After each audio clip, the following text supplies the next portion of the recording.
Hi guys, good morning. Welcome back to our channel. And on today's vlog ni Payong Kaibigan ay sasagutin po natin yung ilan sa mga katanungan ng ating mga followers and subscribers. Especially po sa declaration ng pera pauwi po ng Pilipinas. Okay? So mag-focus po tayo sa ating mga kababayan na pauwi po ng Pilipinas. Ang tanong po nila ay kung kailangan po bang i-declare ang mga pera nila sa kanilang bangko or kahit man po sa mga digital banks yan or e-wallets sa customs natin dyan, di ba, sa Pilipinas.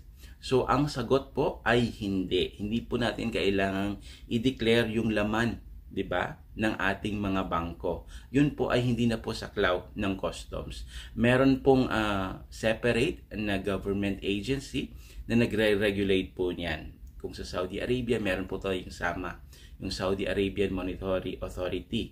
So sa Pilipinas, meron din po tayong BSP o yung Bangko Sentral ng Pilipinas. So sila po yung naatasan ng mga ahensya to monitor kung meron man po tayong mga fraudulent, diba? Or mga kahina-hinala po na transaksyon, diba, na nangyayari po sa ating bangko. So, ang diretsahang sagot, hindi po natin kailangang i-declare yung laman ng ating bangko. Okay? At eto naman po, ang kailangan lang po nating i-declare ay yung cash on hand na dala-dala po natin. Okay? At ang isipin po natin, let's say just for example, galing po ako ng Saudi Arabia. So obviously, hindi maiiwasan, may dala po akong Saudi Riyals sa aking, sa aking wallet. So wag po nating i-convert, di ba, yung foreign currency na yan into peso kasi hindi po yun ang threshold.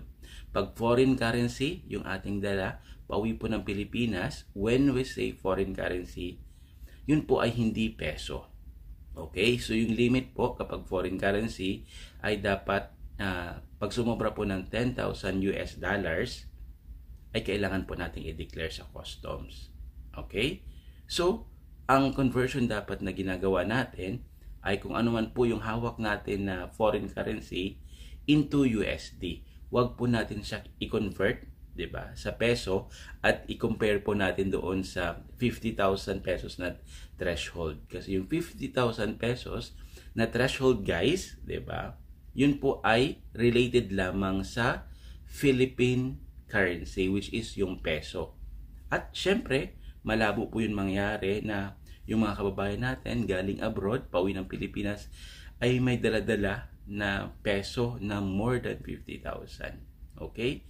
So, sana ang atin pong gawin na lamang, kung tayo po ay pauwi, iwasan po natin na magdala ng maraming pera. Kasi sobrang risky po yan. Ipadala na lamang po natin sa ating bangko dyan sa Pilipinas. And syempre, pag may daladala po tayo na foreign currency, at dinala po natin sa Pilipinas, lugi din po tayo sa conversion yan pagdating sa Pilipinas.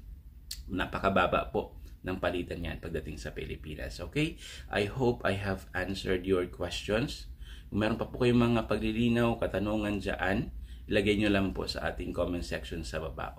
In our next video, nag-email po tayo sa Bureau of Customs, 'di ba? At nagtanong po tayo kung ano po yung mga limit, 'di ba? Kasi yun po yung madalas natin na nakikita. So, ang magandang balita po diyan, nag-reply naman po sila. At yan po yung ating pag-uusapan on our next vlog. Okay? At kung bago pa lamang po kayo sa aking YouTube channel, sa aking Facebook, sa aking TikTok, please don't forget to click the subscribe button, yung follow button para lagi po kayong nauna every time na may bagong upload na video si Payong Kaibigan. Okay, marami pong salamat guys. Always stay safe and God bless. Ready.